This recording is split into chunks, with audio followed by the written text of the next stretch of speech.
morning students, my name is Dr. Jyoti Prakash, Assistant Professor, Department of Management, School of Management Sciences, Lucknow. I hope you all are safe and healthy at your home during this period. So, today's topic of discussion is the GAPS model of service quality.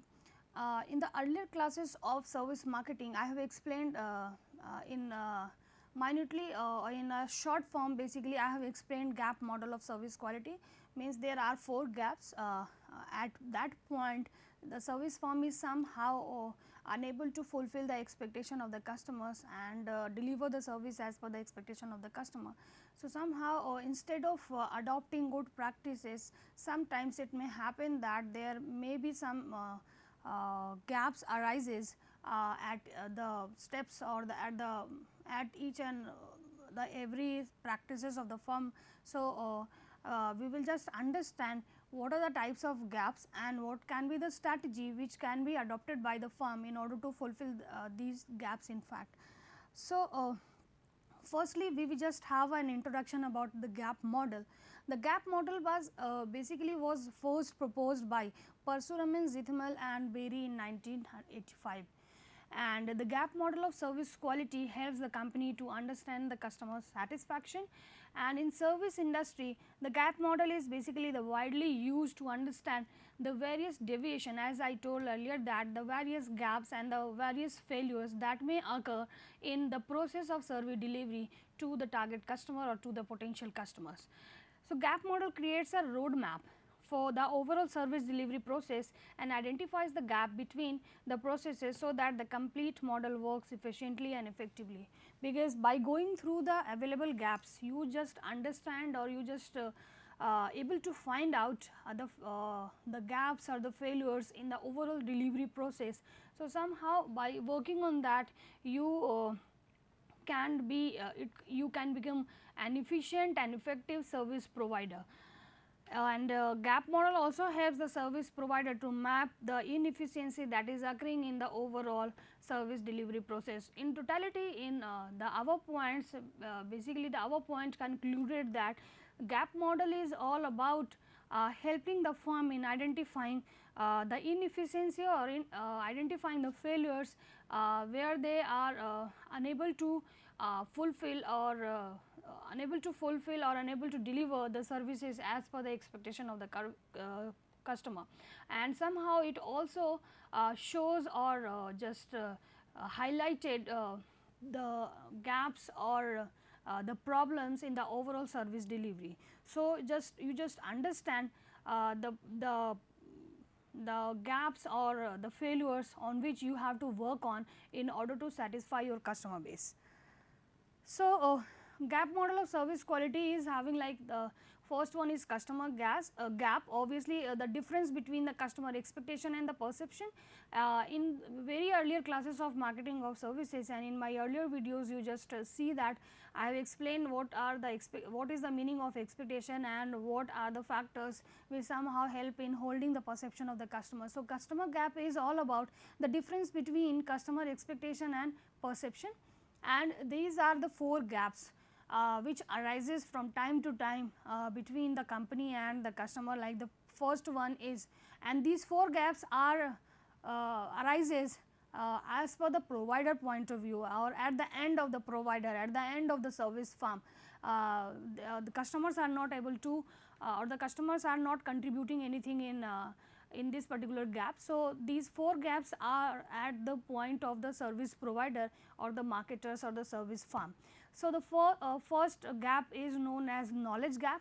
Knowledge gap is all about not knowing, means somehow there is a lacking in the knowledge of the service firm, not knowing the customer expectation. The customer is what the customer is expecting, what is the requirement of the customer, what need and want is prevailing in the requirement of the customer. So, this particular gap arises because of not having knowledge about your customer base. The second one is gap 2, the service design and standard gap. In nutshell, we can say that not having the right service design and standard as per the expectation of the customer.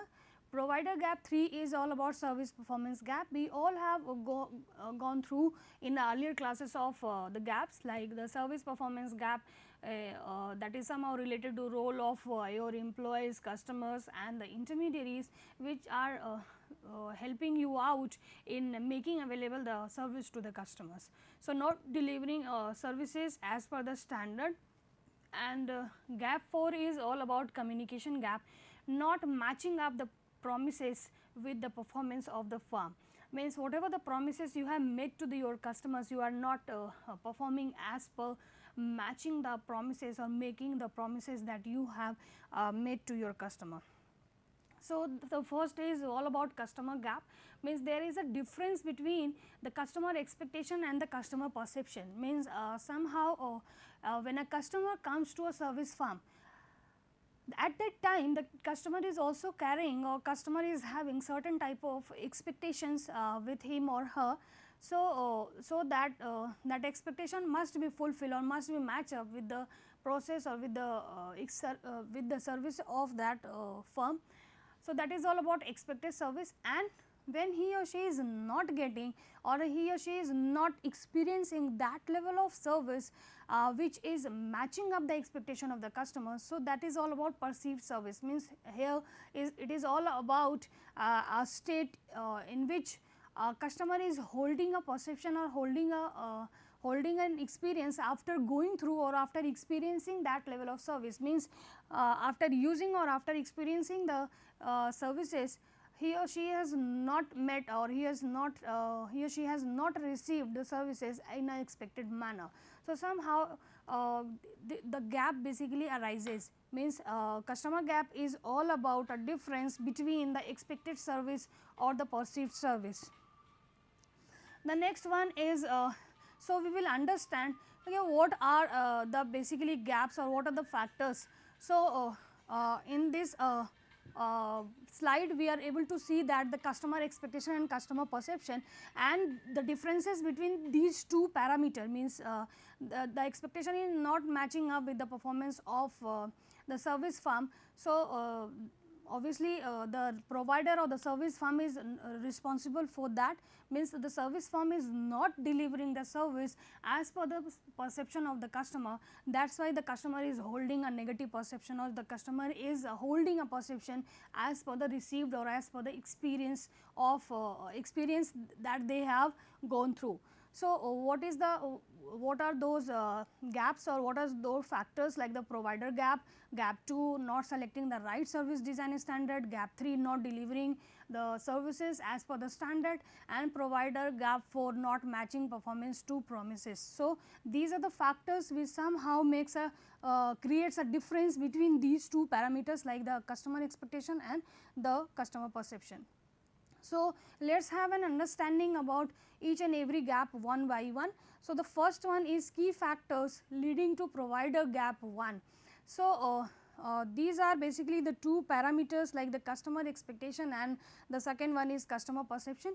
These are the factors, like the first one is inadequate marketing research orientation. As in earlier slide we have seen that it is all about a knowledge gap, means the customer is not having information or not having any understanding about the customer requirement or the customer's need, what they are expecting from a service firm. And how it happens? Because of inadequate marketing research information, means they are not conducting the research activities, or if they are conducting, that is not sufficient in fact, and that research activity is unable to carry out the complete information about the target customers. So, we can also say that inadequate use of market research, because you are not conducting the research or the survey aspect in a very efficient or effective manner. So, somehow you are not able to fetch out the complete information or the complete knowledge about your target customers, what they are expecting from a service firm, or what are their expectation and needs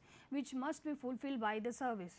So, that is all about the first one is inadequate marketing research information, means poor conduction of the research activity, and if your activity is poor, so somehow you are not able to gather the complete or the exact or the appropriate information. The second one is lack of upward communication. It is somehow we can say that it is difference, or it is a lack of interaction between the management and the customer, and there is inefficient communication between the employers or the managers. And if the structure, or if the organization is having so much of layer or so much of layer level, so an employee is just passing through for taking a permission, or for giving information about the activities or about the happening. So, somehow it is, we can say that a knowledge gap arises because of lack of upward communication, because too much of layers or too much of imposition of rules and regulation, somehow a communication gap arises, and this gap basically result in what, in not having an appropriate information or appropriate knowledge about the customer expectation. Inefficient relationship